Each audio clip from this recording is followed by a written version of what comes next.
If I can give your listeners and your viewers 3 simple things. Number 1 is the thing that you have literally avoided looking at all year, and that is those sticks in your bag, your equipment.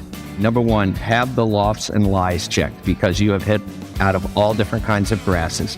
I know they're metal. I know they shouldn't bend.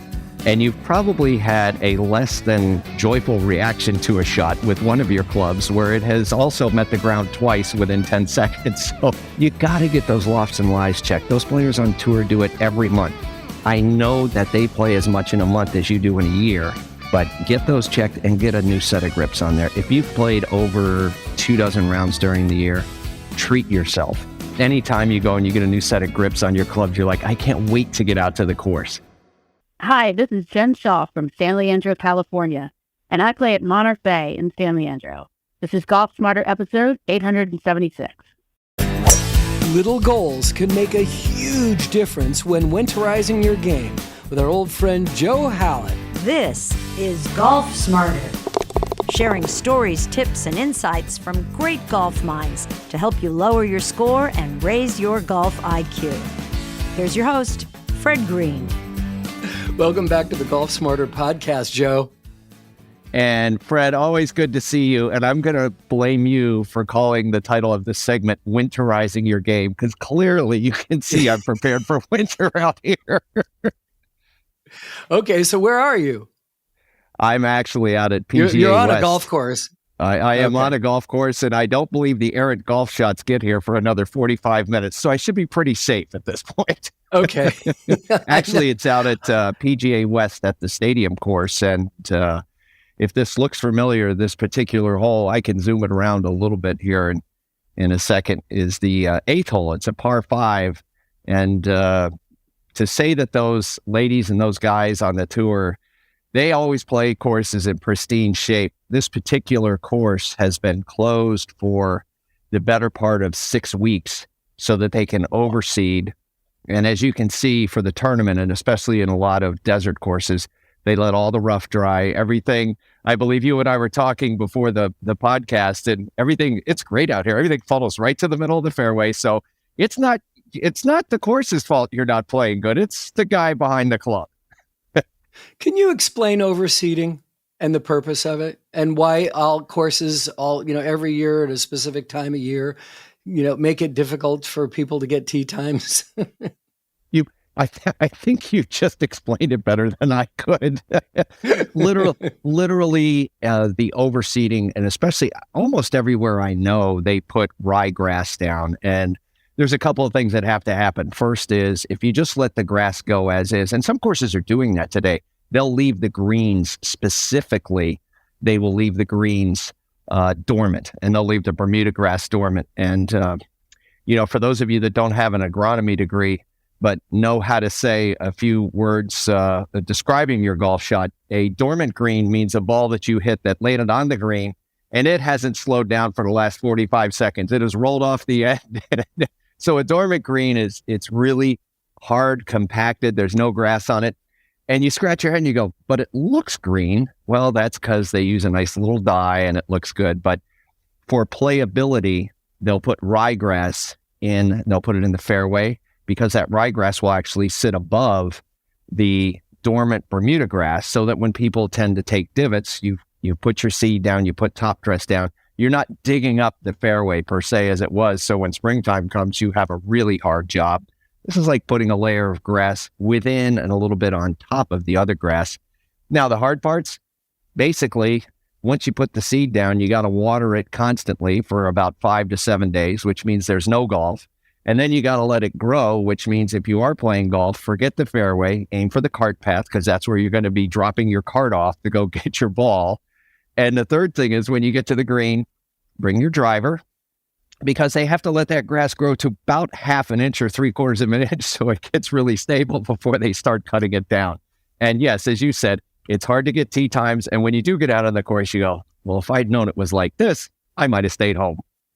But it does look good when it's all done. And this will look good in a few weeks at the American Express Championship for the PGA Tour out here. You'll enjoy it. These guys, these greens aren't the easiest ones in the world to read, but boy, do they, because so many of the shots end up in the fairway, They go for the par fives, and the ball seems to roll forever. Well, the two things I noticed with the guys on tour, the ball flies forever and it rolls forever. And they've taken one of the forevers I want, whether it's rolling or flying, and they've got them both.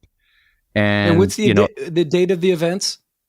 I believe it's that week of the 16th. I think it starts the third week of January. You'll have to excuse, but I think like this, they always start at that Sunday, and you got your practice rounds, and then they throw a concert in here. I think they have like Gwen Stefani and Darius Rucker playing. I'll tell you a quick little aside on Darius. Obviously a great musician. Hootie and the Blowfish. Yeah, that's exactly where I'm going. And having the opportunity to work out at the Vanderbilt Legends Club and basing out of there in Tennessee, Darius comes and plays the course a lot. And one of the times that I was out working with one of the Vandy girls on the girls team, she kind of came over and she was all flustered, and she said, "I'm sorry, a couple of minutes late." She goes, "But I think I just saw Darius Rucker." And I said, "Yeah, of course you saw him. He's out here. He plays a lot." And she goes, "God, I'd love to meet him." And I'm like, "Well, let's go over there. We'll meet him, but you have to make a deal with me. And once you say hi, you have to look at him and go, 'So how's Hootie doing?'" And she goes, "No, I'm not doing that." I go, "Well, I'm not walking you over there then." And of course I walk her over there, and I'm like, "Darius, this is Liliana, and she's the new player on the team, and it's nice to meet you." And they talk for a minute, and she goes, "I'm supposed to ask you how Hootie is doing." And he burst out laughing. He goes, "Young lady, you weren't even born when Hootie was alive." So yes, it is a very big event out here, and it's getting us back on track. It's tough to talk about winterizing your game. If you can find some place to play, that's nice. Yeah. But if you can't find some place to play, there are some things you could do and maybe step into next year a little bit better. Great, because we're going to talk about that.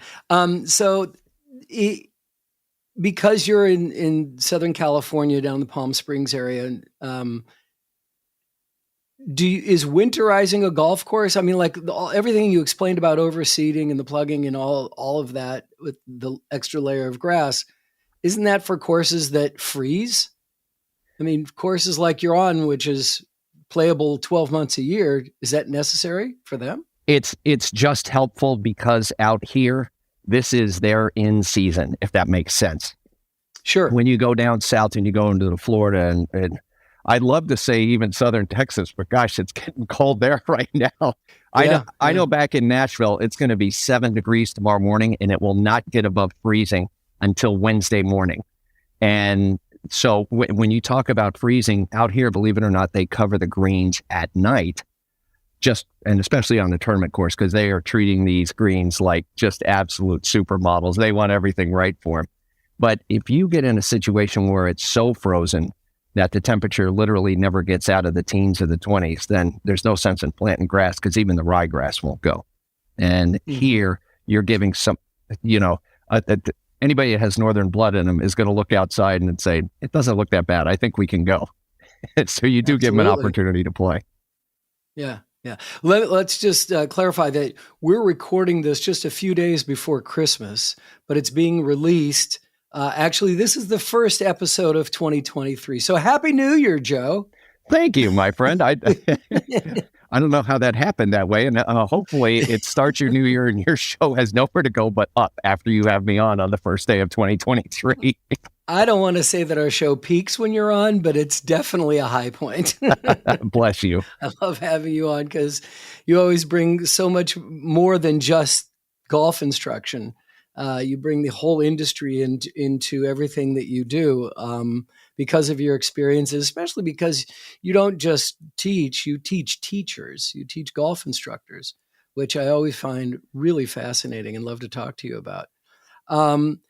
I want to go back to the maintenance of the course, and you mentioned cart path golf, which is probably the worst thing on the face of the earth for pace of play. Cart path golf. It literally becomes and I can tell you, it's not just our staff back at Legends Club in Nashville. It's every staff everywhere where it's cart path only. I mean, it literally the pros, the assistant pros, and anybody that's got a good game. Here are your two options. You're either putting your bag on your back and you're walking, which is not a bad thing, by the way, at all. No, I push cart. I'm in. I'm all push over it. cart, those are awesome. But if you're going to take a cart, I don't care what golf course you're at, you are always trying to see how close you can hit it to that cart path and still have a shot at the green. Believe me, if you don't think hitting the fairway is tough, trying to find that little spot where you can get your 7-iron out of the bag, take one step, hit it, and get back in the cart and go is really, really tough. Ancillary, it may actually improve your direction capabilities, believe it or not. I wonder how many people actually do aim, pick a spot. And I know that this is something we've discussed so many times with so many different instructors, but visualizing or having an aim point, I'm not talking about aim point golf, but having a point where you're like, okay, that's where I want the ball to be, and giving yourself a small target, which, I think that we once heard that if you pick a small target and miss it by 10 yards, and that's the fairway, that's not a bad shot. But if you don't pick a target and you don't hit the fairway, you're doing yourself a disservice. So it's funny that you say that. I was just in Pinehurst a few weeks ago, and Eric Alpenfels and Bob Christina. Oh.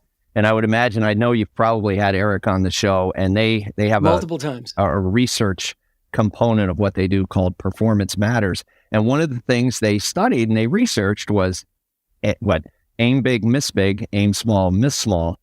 And Eric is the best person to ask, how did that study go? Because he has 3 basic answers.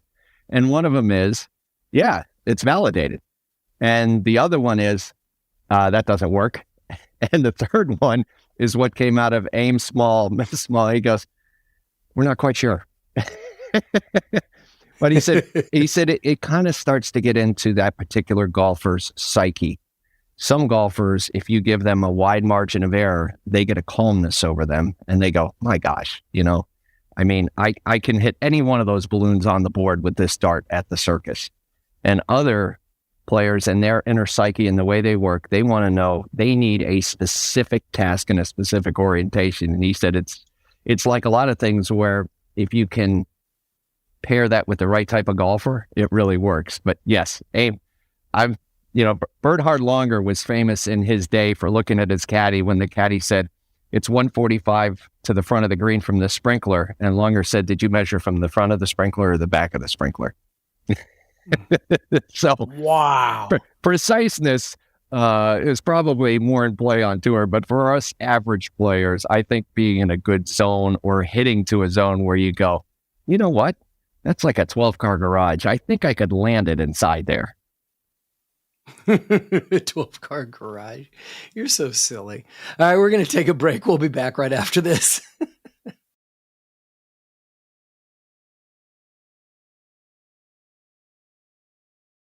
I hate when you talk about you being an average player. I got to believe that you're not just a single digit. You're probably on the plus side, or you have been on the plus side multiple times in your playing career.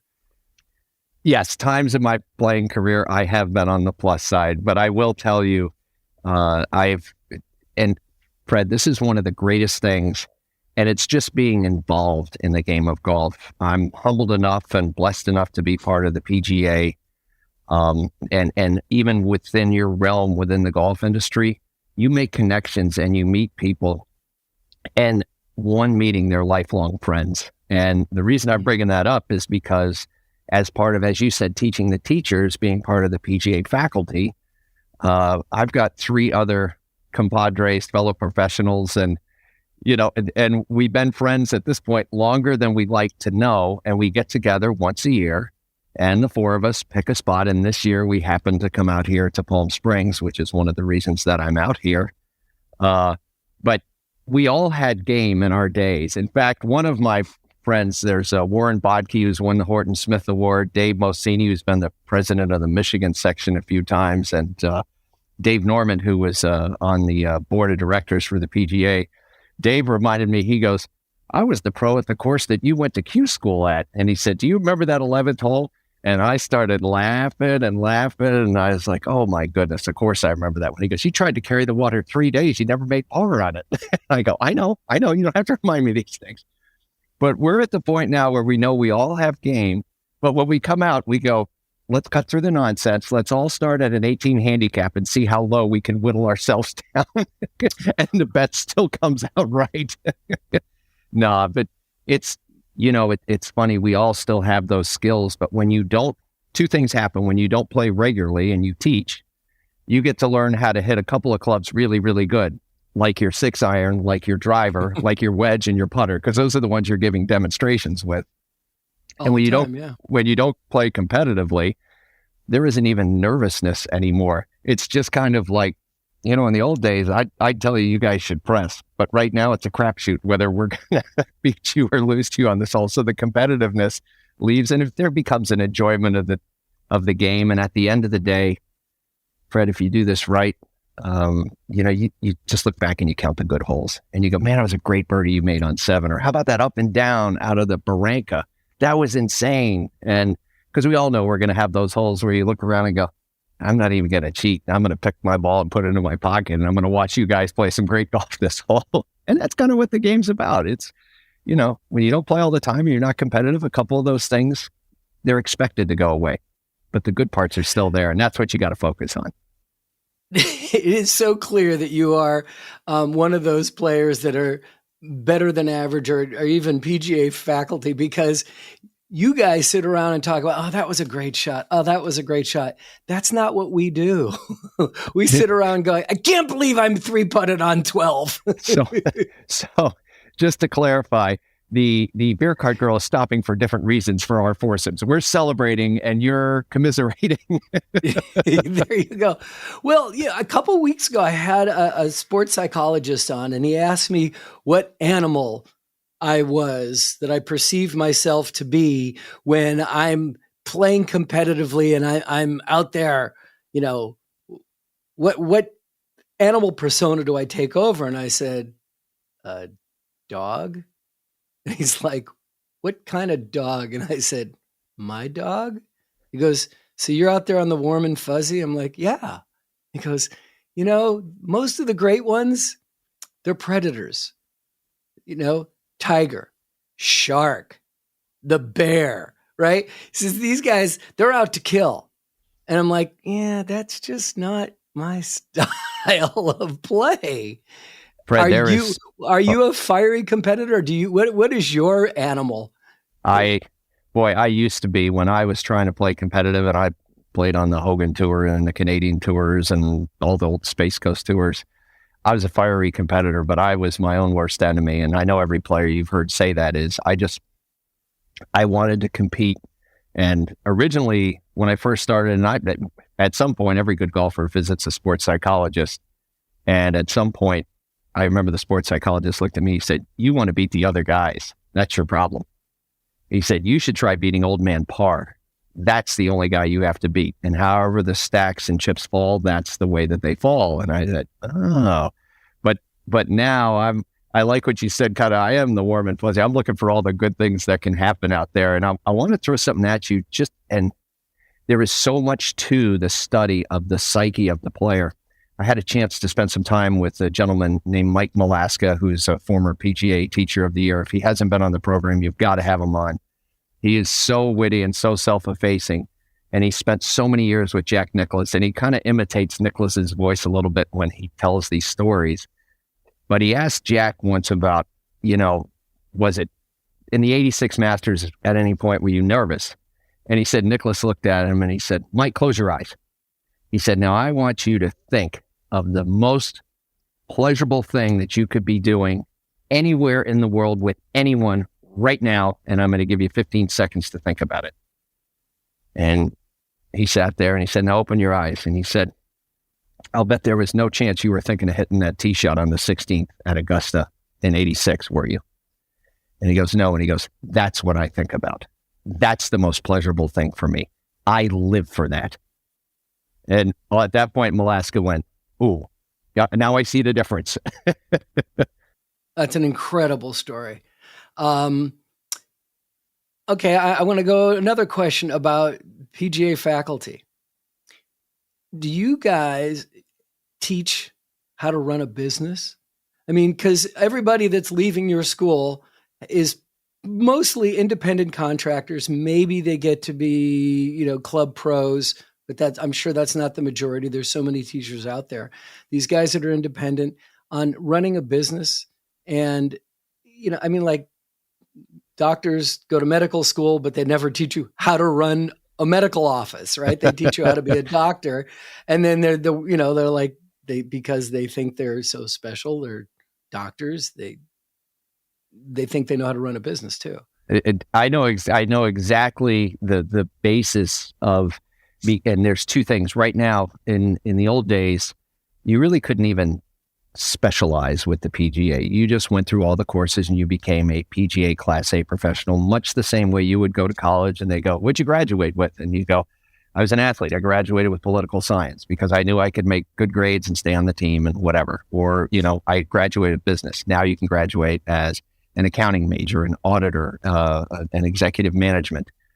With the PGA now, you can graduate with a general manager's degree. You can graduate with a specialization in instruction. And clearly, the courses that you're required to take focus on that.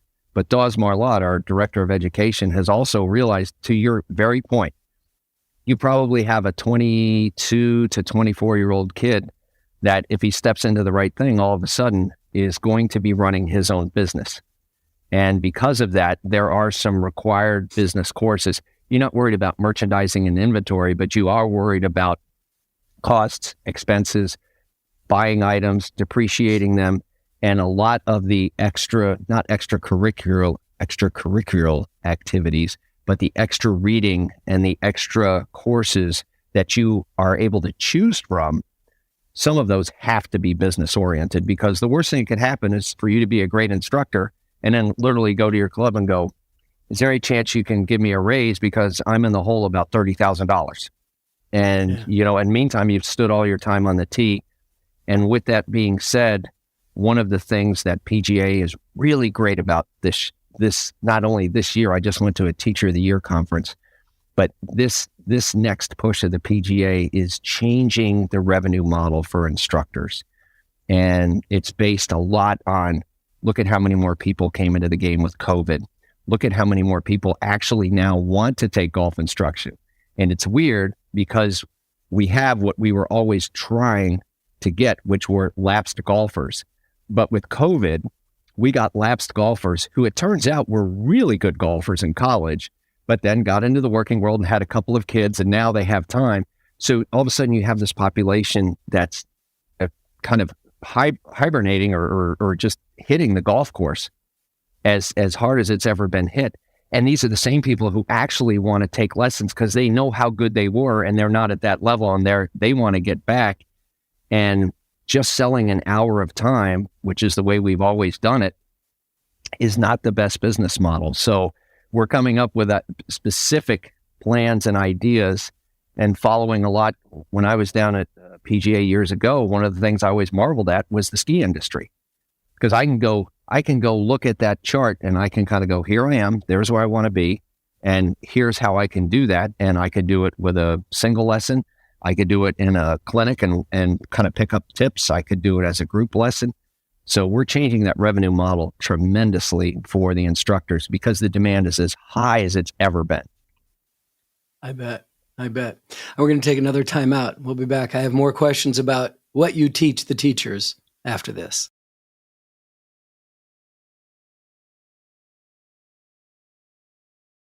In regards to what you guys teach the teachers, and this is a conversation that I had recently with a different instructor, but are the instructors taught to give a final answer, or are they more concerned about making sure a student comes back again and again and again? Are they just trying to give them 2-3 lessons to get them out the door? So many people probably come in for a lesson to say, I've got a charity tournament coming up this week. I need to be able to play golf, or I don't hit my driver straight. I need more distance, whatever the common phrase is. But what are they taught as far as what the final answer is and how to give it? Well, you were just making that comment about the charity tournament, and boy, you'd have to go back a few years, Fred, but you and I maybe we potentially may be in the same bracket that would understand us. A lot of people wouldn't, but as golf instructors, we could always tell when the Oldsmobile Scramble was rolling around because there'd be some athletic female that would come out who had played like either volleyball or softball and said, my boss has got a team together for the Oldsmobile Scramble, but I tee off the ladies' tees, and he says all I need to do is learn how to hit the driver. So, to your question, what we really work with the PGA professionals, especially the new associates, is there a final answer? That's one of the first questions that needs to come out when you sit with your student or talk with your student on the range. What parts of your game, what are you looking to do? And, so many times, especially a younger me or a younger professional, is like, you just assume you're going to try and take everybody to the tour, and not everybody wants to go to the tour. So part of that initial, and that's basically I don't want to say a new revenue model, and I don't mean it as, oh, here's another way for us to make money. I mean, here's a new way for us to teach to make sure we're accomplishing to the best of our abilities what the student wants, and to let the student know you've accomplished your goal. Now, if you want to go beyond it, here's where you can go. And it's as simple as setting up, setting up how to break 90s, how to break 80s, how to break 85, how to start shooting in the 70s. How come I can't shoot below 70? How do I make more birdies? How do I hit my hybrid? So setting those things up, and now it's more that the student has an opportunity to go, oh my gosh, there's a program here for everything I want. Perfect. So we're helping them get to the final answer.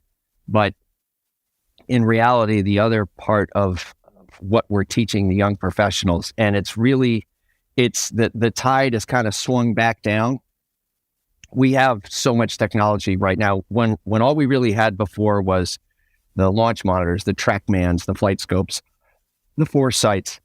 The younger PGA professionals became literally ensconced in the numbers, and throwing out, your spin rate is this, and your horizontal path is this, and the players who were even pretty good were able to walk around and brag to their buddies and say, my downward approach angle is 42 degrees, and not knowing what it meant. It just, they equated that to, hey, by the way, that's when I hit my wedge and it has spin on it. But now, because there are so many different forms of technology out there that measure so many different things, this next generation has come back to, what's the art of this thing? How do I take a number that says you're 51 Newton meters away from a good swing? How does that, and now the young kids are going, do I tell that guy to stand on his toes more, or does he address the ball more on his heels, or should be more on his left side or his right side? And so the cool part with what the younger instructors are doing is they want to know a lot more of the art of how to make those numbers move, rather than just going somewhere and telling people what the numbers are and then going, now we have to change that 90-degree number to 45. And the player looks at him and goes, how do we do that? And the player goes, yeah, give it your best. The pro says, give it your best. I'm not sure. Let's try a different swing and see what works. But now we know a lot more of, if they want to know the numbers, they won't get caught up on it. So the younger professionals, there's really a hunger for the art of how you teach this game, which is cool, because some of us guys with this color hair might have, I don't know if we're any smarter, but we've made all the mistakes, and we might have some wisdom for them.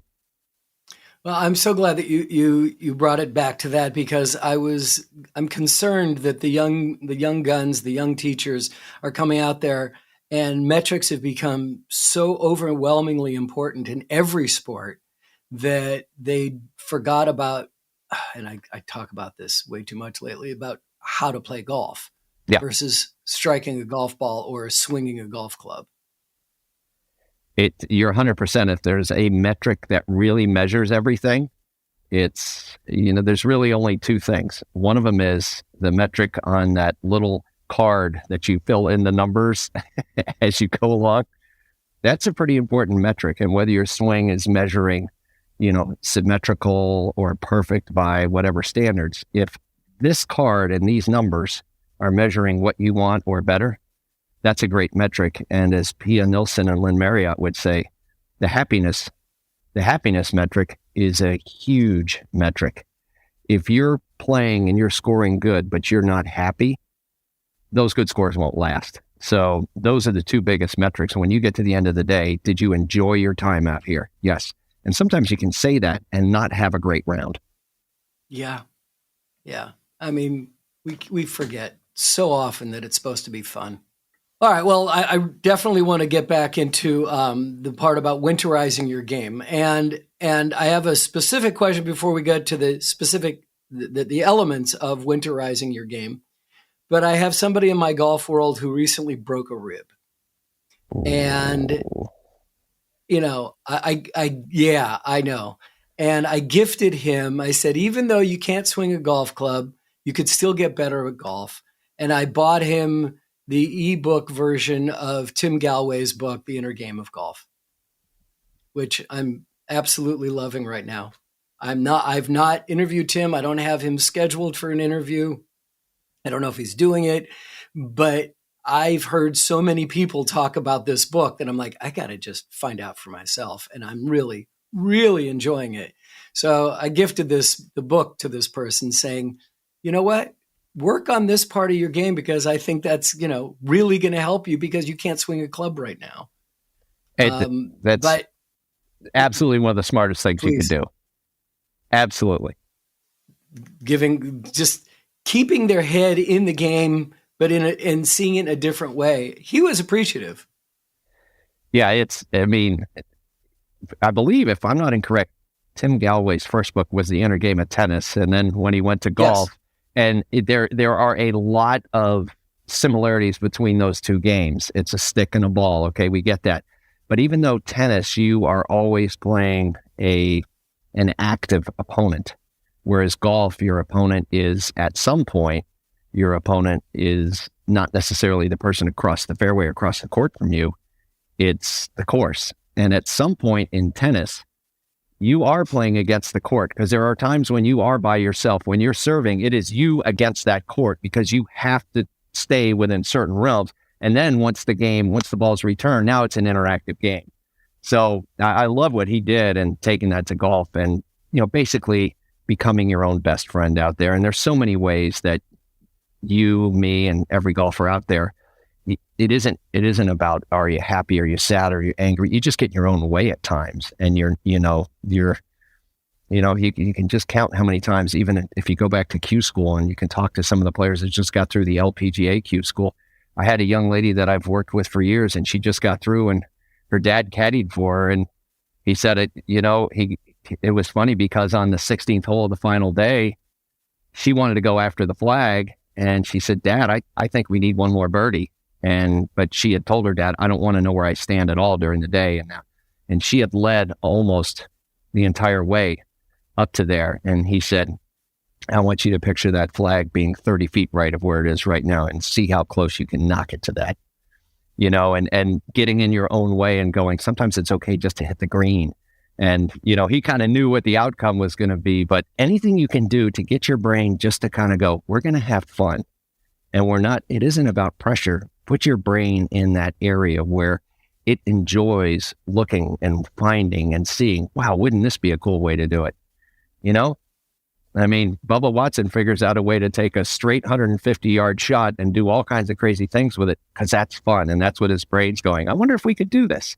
Well, your brain loves that type of atmosphere. And the key is, can you keep your brain in that atmosphere? If there's a zone, that's what it is. Because the minute you get into that fight or flight mechanism, your brain isn't working as smoothly as it wants to. And for some of us, that's on the first tee, of course. So that might be the most important part of the day, just to help yourself. Yeah. Yeah. And Gallwey talks about that so many of us have a fear of failure, and yet there are those who have the fear of success, and that holds them back as well. It's like, ooh, but what if I do this? Can I do this? Yeah, that's a concept I don't think that a lot of people would understand. But once you get to a higher level, there is a fear of success, because even before you get to success, the next question that's there is, can I duplicate it? Can I stay there, or are people going to think I'm a one-hit wonder? And you haven't even had success yet. Jim Hardy tells a great story about working once with Keegan Bradley, and Keegan was talking about what he had where he was in the tour and what he had done. And Jim said, well, have you ever won an event? And Keegan said, no. And he goes, then we're still on our way, right? And he said, yeah, but he goes, have you ever led an event after 54 holes? He said, no. How about 36 holes? He said, no. Have you ever led after the first round? He said, well, I've been 1 stroke behind. He goes, how about 9 holes? Let's try there. Let's see if you can lead the tournament after 9 holes, and then we'll build up to these things. But he got him past it. Absolutely. Amazing. Little goals go a long way. And that could be an interesting part of winterizing your game, right? Little goals. That's whether you're not playing because of winter or you're not playing because of injury, little goals. That's if you had to look at things and people, immediately someone says winterize your game. What are you supposed to do? And if I can give your listeners and your viewers 3 simple things. Number 1 is the thing that you have literally avoided looking at all year, and that is those sticks in your bag, your equipment. I mean, number 1, have the lofts and lies checked, because you have hit out of all different kinds of grasses. You've hit out of all different kinds of surfaces. I know they're metal. I know they shouldn't bend. And you've probably had a less than joyful reaction to a shot with one of your clubs where it has also met the ground twice within 10 seconds. So you got to get those lofts and lies checked. Those players on tour do it every month. I know that they play as much in a month as you do in a year, but get those checked and get a new set of grips on there. If you've played over 24 rounds during the year, treat yourself. There's nothing better. Fred, you know it. Anytime you go and you get a new set of grips on your clubs, you're like, I can't wait to get out to the course. And so in the off season, look at your equipment, get that done. Physically with your body, you can start thinking, I'm going to get in shape this year. I'm going to start running more. I'm going to do yoga. I'm going to do stretching. I always go back to what David Donatucci at the PGA taught me years ago. First, start with stability. And he always talks about it. He goes, just stand on one leg. If you can't stand on one leg for over 10 seconds, you don't even have stability. How do you expect to be able to swing a golf club and make solid contact?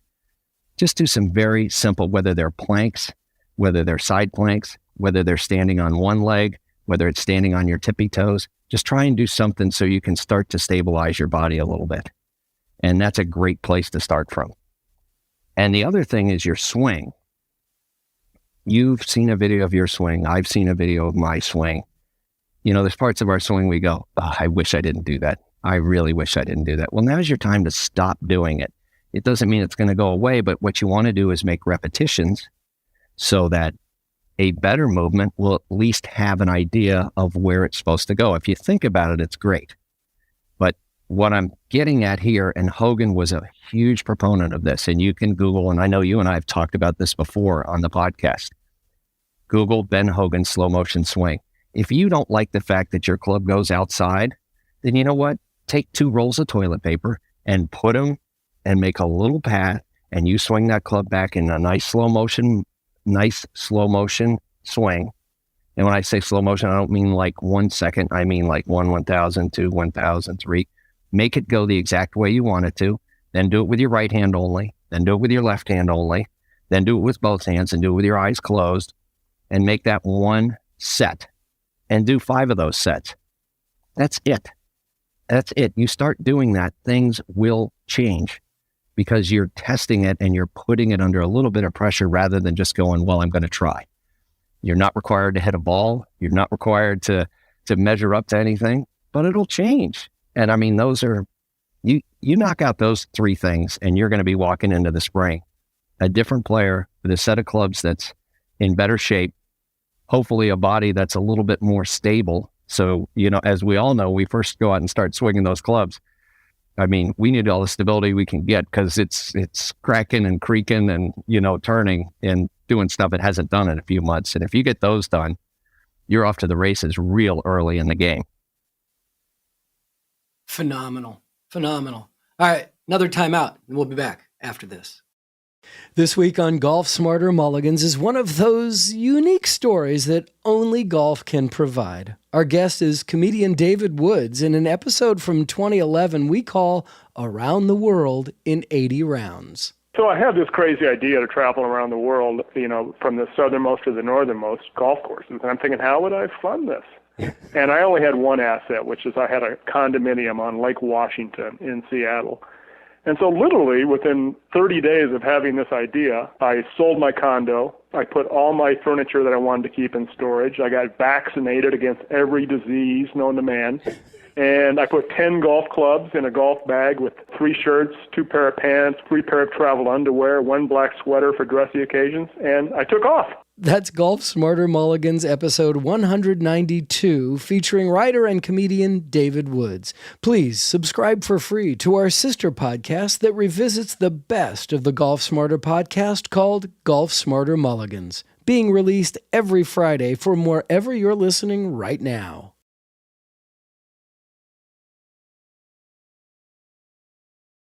I know you're sitting out there with no screen behind you, no helmet on. I'm almost sweating here, Fred. Yeah, right. If a ball gets close to you and comes towards you, I'm only going to see it at the absolute last possible moment. I mean, living next to a golf course and seeing balls fly into the yard, you learn that you're not going to see them coming. They're just there when they get there. The beauty of this is the only shots that would ever get over here, because it's a reachable par 5, have some steam on it. It's not like anybody's hitting a 50-yard wedge and it's going to go 48 yards offline. It's the guy way back there with his tree wood. Right. No, we should be good. And is it reachable in 2? Is that hole reachable in 2? Yeah, if you got on the tour, absolutely. It just gets a little dicey up around the green, and that's the problem. If you miss the green here, it is a tough up and down to make birdie, and really your focus almost changes to, let's put it on the green. If we have a longer putt for birdie, we'll see what we can pull off. Wow. So back to winterizing your game. Let's talk about putting, which is really something that anybody can do over the winter, even if you have a rib injury or you're having back pain and stuff. Working on your putting, working on your distance control, I think is. Well, you tell me, where do you rank distance control versus your alignment and your putting line? I had where do you rank the order of importance on working on your putting in the off season? I had a great, and Fred, this is something that we should do. I've been privileged enough. I learned from a gentleman named Art Alfs, and what he taught myself and Mike Bender years ago. I've expounded to other professionals. I've expounded to players on tour who have taken their stats from 83rd in putting to number 2 in putting. And all the great players knew this. And when I say that, Art Alfs never had a chance to meet Dave Stockton, but he always admired Dave Stockton. Dave Stockton has the easiest way to sum up that question. What's more important, aim or distance? And he said, think about it. When is the last time you missed a putt 4 feet left or 4 feet right? And you really got to think about it. He goes, now, when did you miss it 4 feet short or 4 feet long? And someone goes, I did that 4 times yesterday. So if you can knock down the distance part first, and can you do that in the off season? It's as simple as pitching pennies. If you literally have a baseboard and a carpet, start at 3 feet, go back another step, go back another step, go back another step, go back another step. See how far you can go back and just get that ball to nestle up against the baseboard or to hit the baseboard at a certain thunk. Please don't create a mouse hole and go through the baseboard, because that ball would never, ever work in real life on the green. But you probably want the ball to kind of get in there, and it might hit the baseboard and come back just a touch. And that's probably great holing speed, where it would go 16 to maybe 18 inches past the hole. If you get that, and it's easy to do it when you keep adding. If you really want to test yourself, start out someday at 20 feet and see how close you get, and then move up to 18 feet, and then 16, and then 14. That game gets a lot harder. And I'm going to tell you, I think we've touched on this before, but here's something fun you can do on the putting green, or even if you have a putting cup in your house. And I see this all the time, and I had one of my players look at me once, and she said, I learned, you taught me. And it's funny because even on the tour, you watch and they'll hit a putt and it'll come up a foot short. I can tell you what the next putt's going to be. It's going to be long of the hole. because the only thing that went through their mind is don't leave it short. Right. And what they really should be saying to themselves is, how do I make this putt? But the reactionary of, that was a bad putt, now I'm just going to hit it harder. Well, the first putt might not have been that bad, but you wasted your practice on the second one because you accomplished your goal. Hell, you could have knocked it off the green, you could have knocked it 30 feet by, and that's the only thing that was in your mind. And the same thing if someone hits it 4 feet long, I can guarantee you that next one's going to come up 2 feet short because they're not trying to make the putt, they're just trying not to hit it as hard. So always, and that's a little bit of Pia and Lynn stuff, step back for a second and go, what are we trying to do out here? Oh, we're trying to make putts. You mean we're not trying to hit it short and then get mad and go, well, I can hit it further, or hit it further and get mad and hit it shorter? After you miss a putt and it doesn't meet up to your specifications, don't try and fix it. Try and make the next putt. One of my favorite drills to do when I'm on just warming up is when I go out to the practice putting green, circle around the hole from 3 feet, just get used to the ball dropping in from that angle, that distance. But I also like to take 3 balls and hit it across the green, all the way across from one edge to the other. I mean, and I'm not talking about 100 feet. I'm talking about, 60 feet, 50 feet, right? Yeah. But so do the first one, get it short of the fringe.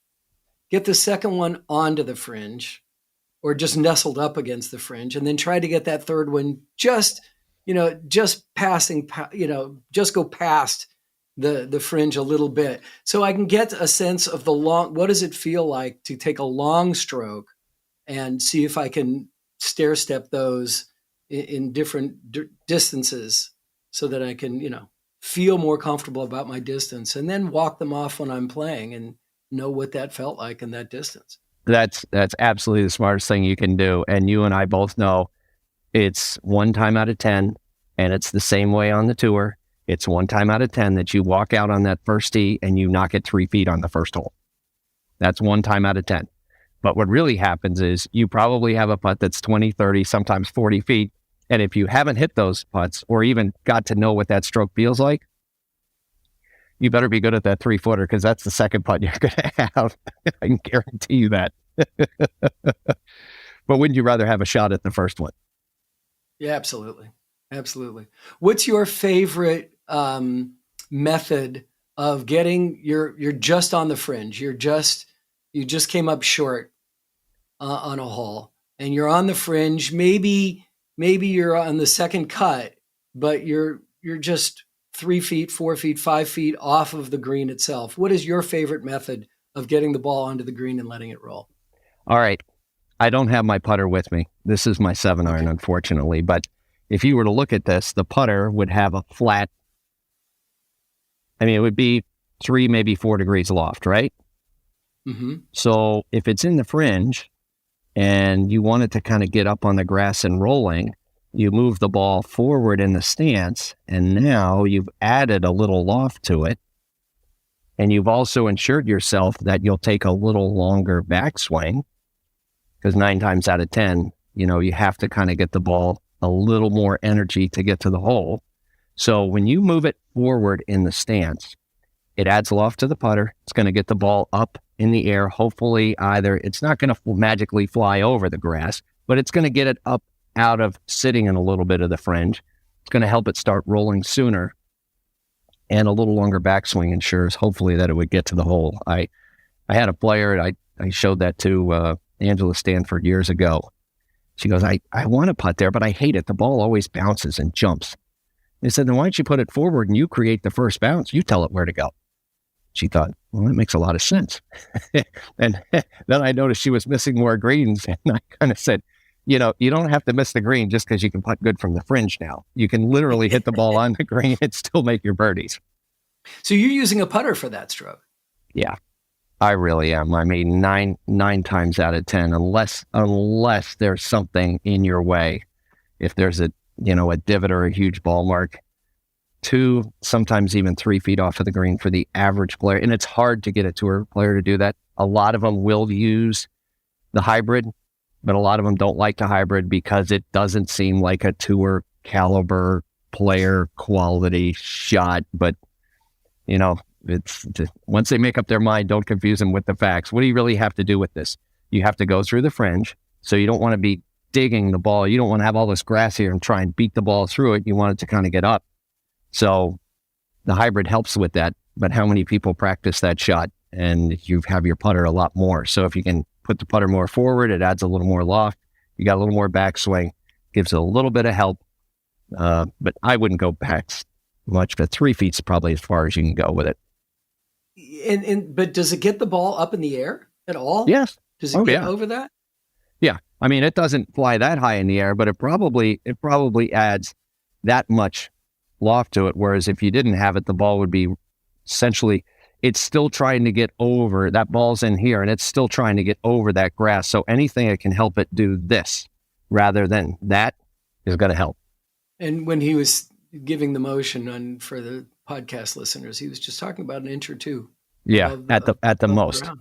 And especially if it's a longer putt, you're going to see the ball get airborne. It looks like me bowling later in the ninth frame. The ball is not rolling from the start line. It's airborne a little bit down the alley. So you don't use an 8-iron or something. I mean, I've tried the hybrid. The thing for me, the hybrid is it's a very sensitive move because it flies off that club face. I was just going to say, you would like to hit your hybrid as solid from 170 yards as you do from 17 feet sometimes, because all of a sudden you go, I barely touched it and it went 12 yards. You can use an 8-iron. I'm now, if we're getting more towards the better player, the 8-iron is great. You might see players where they kind of put it on the toe a little bit, where they set the club so the shaft is more upright, and then you take out any chance to add some wrist and pop at it and have what happens with the hybrid. So if you wanted to do that, literally the way you would just convey that to just a normal player is go, I want you to grip this. I want you to stand. I want you to do everything like your putter, except pretend your putter's in your hand. And I came over, told you to close your eyes, and I put another club in there. And you looked at me and said, what in the world am I supposed to do with this? And I would look at you and go, putt. That's all you have to do, because the club will take care of the rest of it. It really will. But you actually have to practice that shot a little. It doesn't magically. But you got to practice that shot. Yeah. But don't try and do anything else other than putt. And you go, well, it doesn't go very far. And you're like, it's not supposed to go far. Yeah. You don't ever want to hit those shots. And like you said with the hybrid, if you hit that shot with the hybrid, you're like, I know, I'm still away. I'll go get it and hit it back. That's USGA, right? Yep. You shoot again. You suck. You suck. Go again. Absolutely.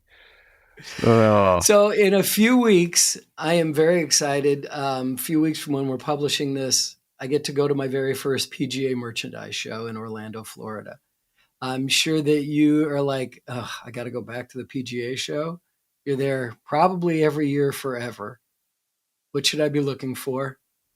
I've been looking out for you, obviously, but tell me what I should be excited about. If you are a smart man and you care about your listeners and your viewers as much as I know that you do, you need to take a lot of selfies the first time you set foot in front of that thing, because we need to see just the smile that you can't get off of your face, the enormity of what is there, and then the whimsical, like, I never knew that you could buy felt and throw it in the air to see the wind direction instead of picking up the grass and doing it. We just need to see your reactions on everything down there. But what you should be looking for is this. Have a little bit of a plan. But as Dawes Marlott always says at PGA, champions adjust. So have a little bit of a plan. Do not, and this is an experienced veteran telling you, do not abut. We're going to be here at 9 to 9:30. We're going to be here at 9:30 to 10. We're going to be here. It will not work that way, because with your input and your influence in this industry, you're not going to get 20 feet before you run into 14 different people you know. And even though your next meeting was only 20 feet away and you're supposed to be there at 10, you're not going to make it till 10:45. And and that's what the show is about, reconnecting with people. And then, I have guys that come up over to me and they're like, hey, did you guys see this new insole that's actually a force plate? No, where is that? Okay, it's B1740. All right, I'm at D405. But those are the type things. And, you know, it's always funny because at the end of the day, you can kind of tell the guys that have really been going around. They just wrote where they're supposed to, the aisle and the booth number that they're trying to get to. You're going to be overwhelmed. And if you get to go to the demo day, go early. I'm actually going to be doing a putting thing there. So hopefully maybe we can run into each other on the demo day. But that is, my gosh, you know, if you've just seen the clubs and haven't had a chance to hit them, it's an incredible thing. And they've always got something crazy going on the demo day. And I will tell you, maybe 5 years back, 4 or 5 years back, I was actually helping Lexi Thompson on the range, and I followed her for 9 holes. And I said, hey, I have to go at noon. I said, I've got to be up at the demo day at 3:00. And we were in Boca Raton, and she goes, oh, I'll probably see you there. And I was like, well, do you want to catch a ride? And she goes, nah. She goes, I got it taken care of. Well, anyway, I got to the demo day, and the next thing I know, this helicopter lands in the middle of the range. And it's Greg Norman and Lexi. And I was like, you couldn't offer, I would have ridden with you. You know, I don't need to up in the rent a car and drive. Yeah, I didn't want to put hours. You in the helicopter with. I didn't want to put you in the helicopter with Greg Norman. So you just never ever know what you're going to experience out there at the demo day. It's just it's incredible, and just getting hands on and watching what the ball does is an incredible thing, rather than just hitting it into a simulator. Is demo day Monday or Tuesday? If I remember right, it's Tuesday. Okay. Because our teaching summit is Sunday and Monday, and I will have some ideas for you, and sometimes, you know, we're going to have Hal Sutton speak again, and to listen to his experience, not necessarily as a player, but how he learned, and, you know, to hear the story of how his father took him to Harvey Penick, and Penick watched him hit balls for almost a couple of hours, and then walked over and looked at his dad, and his dad said, what do we owe you? And he said, nothing. I didn't teach him anything, but I'm going to give you a piece of advice. If anyone wants to change anything that that young man's doing, you run as fast as you can in the other direction. Those type things, as an instructor, you know, what's a good word for an instructor? Know when to shut up. Yeah, that's amazing. Well, I have a family wedding the weekend before down in Boca, or in southern part of Florida. And then Monday, I'm hoping that we're going to put this together. I'm definitely playing golf with one Golf Smarter listener. I'm trying to rally the troops and see how many Golf Smarter listeners we're going to have. And then, so I'll do that on Monday. And then Tuesday, I'm flying up to Orlando. And I'm going to be recording a lot. I'll have microphone and camera, and I'll be walking the floor with my face in amazement, but also hopefully doing a lot of interviews with interesting people and interesting products that I'm discovering on the floor. So I'm really excited about this. It's going to be, you have literally touched base with so many different people in this industry. It's going to be great to see you down there, and every one of those people they're always going to have a little bit of an entourage with them, or other people that, you know, are like-minded, and, hey, we want to get to the show, but what we really want to see is the apparel industry this year. And so your network and your connections, and you'll have enough people for a podcast for the next 5 years. So you're going to be busy, my friend. Right. That's why I'm going. Joe, it's always phenomenal and a great education to talk to. I really appreciate your time. Enjoy your time in Palm Springs and the Palm Desert area. Oh yeah, winterizing your body. And we'll see you at the PGA show, buddy. Definitely, Fred. Have a great holiday. I know we're doing this after the holiday, but I hope you had a great holiday. And as always, all the best to you in 2023, because you're going strong in this business. You're the leader, and I love being on. Now, here's what's so special about having Joe Hallett on the show. Joe's not just a PGA professional. Joe's a PGA master professional, which means he teaches the teachers. So his insights are beyond most people that we ever get a chance to talk to. I want to thank our newest Golf Smarter ambassador, Jen Shaw of San Leandro, California, which is only about 40 minutes from where I am here in Novato.